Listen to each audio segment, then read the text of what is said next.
An entire prison stopped eating at the exact same moment, because of one man.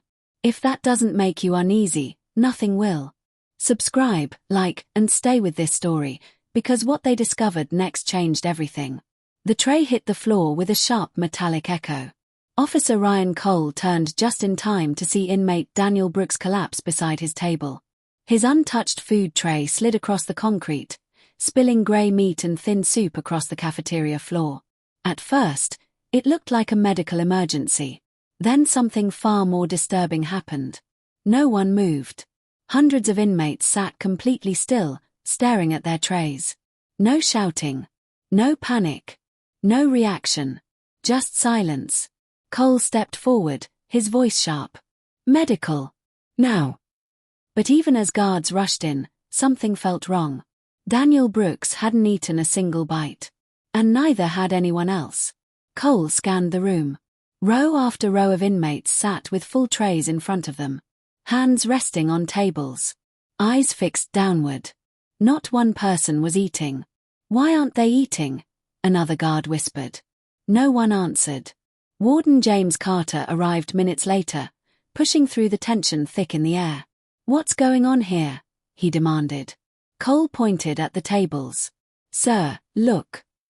The warden's face hardened as he realized the truth. This wasn't fear. It was coordinated. One inmate slowly stood up from the far corner of the cafeteria. Calm. Controlled. He picked up his tray, walked to the trash bin, and dropped it in without a word. Then he sat back down. Seconds later, another inmate did the same. Then another. Like a silent signal passing through the room, inmates began standing one by one, throwing away untouched meals. No one spoke. No one looked at the guards. It was like they had all agreed on something, without saying a single word. Cole felt a chill run down his spine. Lock this place down, the warden ordered. The kitchen doors were sealed immediately. Staff were pulled aside for questioning. Every tray was collected as evidence. And at the center of it all was Daniel Brooks, the first man who refused to eat. When investigators searched his cell later that day, they found something hidden under his mattress. A small folded piece of paper. Inside, written in shaky handwriting, were 4 words. Don't eat the meat. But when they tested the food, what they found inside the kitchen supply shocked everyone. The laboratory results came back faster than anyone expected. Detective Laura Mitchell stood in the small briefing room just outside the prison walls, holding a sealed report that had already turned the case from unusual to urgent. What is it? Warden Carter asked, his voice tight. Mitchell didn't answer right away. She placed the report on the table and opened it slowly.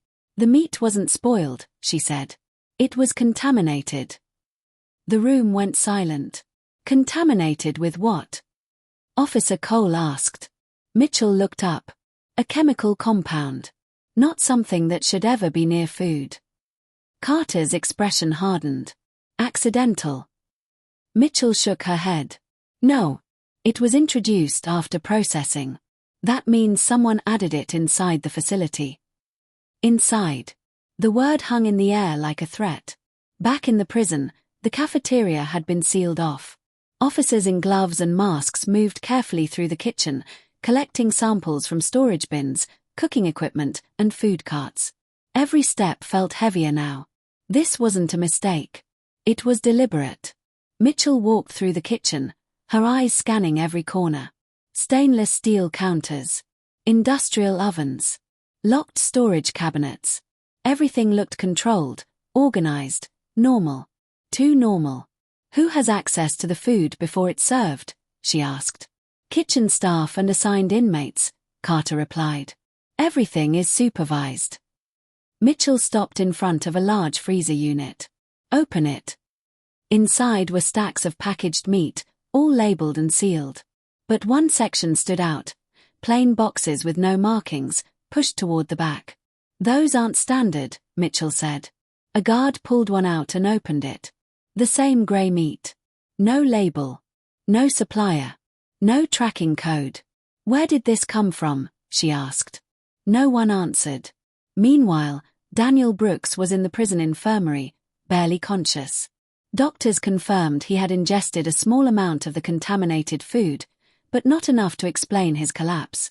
Which meant one thing. He had known. Mitchell sat beside his bed, watching the machines monitor his breathing. "Daniel," she said quietly, "why didn't you eat?" His eyes flickered open for a second. Barely enough to speak. "They told me," he whispered. "Who told you?" Mitchell asked, leaning closer. But before he could answer, alarms suddenly blared across the prison. A guard rushed into the room, out of breath. You need to see this." Mitchell stood immediately. "What is it?" The guard hesitated. "It's the kitchen staff," he said. "They're gone." "All of them?" He nodded. "And the security footage from the last 2 hours." Mitchell's stomach dropped. Erased. The prison was no longer just a controlled facility. It had become a crime scene. Every exit was sealed. Armed officers stood at every corridor, every gate, every access point. Yet somehow, an entire group of kitchen staff had vanished without triggering a single alarm. Detective Laura Mitchell stood in the surveillance room, staring at a wall of monitors. Blank screens. 2 full hours of footage. Gone. "Someone didn't just walk out," she said quietly. "They were helped." Officer Ryan Cole crossed his arms. "From inside." Mitchell didn't answer. She was already thinking ahead. If the contamination was planned, and the staff disappeared at the same time, this isn't a kitchen problem, she said. It's organized. Back in the infirmary, Daniel Brooks had stabilized. Pale, weak, but conscious. Mitchell returned immediately. "You said someone warned you," she pressed. "Who?"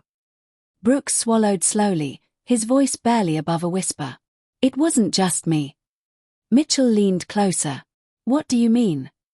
Brooks looked toward the door, then back at her. "There's a system," he said.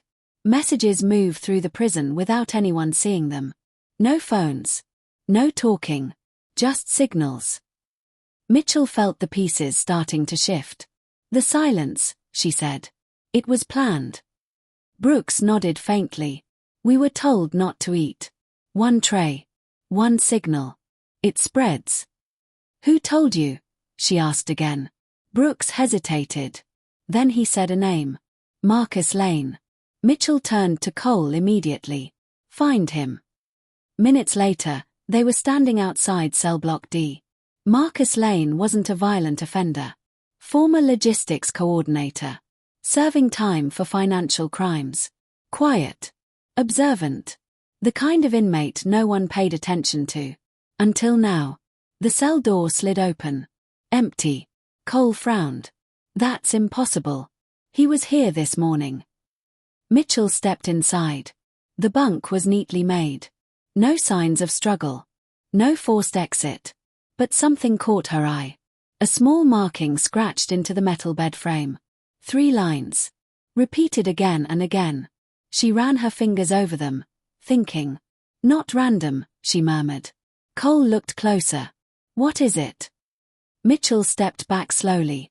"It's a count," she said. "Of what?" Before she could answer, another officer rushed down the corridor. "Detective. You need to come now." They followed him quickly toward the loading dock at the back of the prison. When the doors opened, Mitchell stopped cold. A delivery truck sat parked inside. Engine still warm. Rear doors wide open. Completely empty. No food. No boxes. Nothing. Except one thing left behind on the metal floor. A single prison meal tray. Untouched. And carved into the surface with something sharp were 4 words. "You were never the target." The message on the tray changed everything. You were never the target. Detective Laura Mitchell stared at the words, her mind racing. This was no longer just about contaminated food or missing kitchen staff. This was something bigger. Something planned far beyond the cafeteria. Then who was? Officer Cole asked quietly. Mitchell didn't answer. She was already connecting the pieces. The contaminated meat. The erased footage. The disappearing staff. The silent signal spreading through hundreds of inmates. And now, a delivery truck with nothing inside. This wasn't meant to harm inmates, she said slowly. It was meant to stop them from eating. Cole frowned. Why would anyone do that? Mitchell turned toward the empty truck. Because the real delivery wasn't food. Within hours, investigators traced the truck's route. It had arrived early that morning, cleared through security with proper documentation, and was unloaded directly into the kitchen storage area. But no one could confirm what had actually been inside. Until they checked the weight logs. The truck had entered heavy. It left almost empty. But the missing weight didn't match food inventory. It matched something else. Equipment. Large, heavy equipment. Mitchell ordered a full sweep of the prison. Every block. Every storage room. Every unused space. They found nothing. Until they reached an abandoned maintenance tunnel beneath cell block D. The door had been sealed for years. But now, it was open. Inside, the air was cold and still. Footprints covered the dusty floor. Fresh ones. Mitchell moved carefully, her flashlight cutting through the darkness. The tunnel led deeper than expected, branching into older sections of the prison long forgotten by staff. Then they found it. Hidden in the shadows, stacked against the wall. Crates. Unmarked. Empty. Whatever had been delivered was already gone. Cole's voice echoed softly. What was this for? Mitchell didn't respond right away. Because she finally understood. The silence. The warning. The refusal to eat. It wasn't panic. It was protection.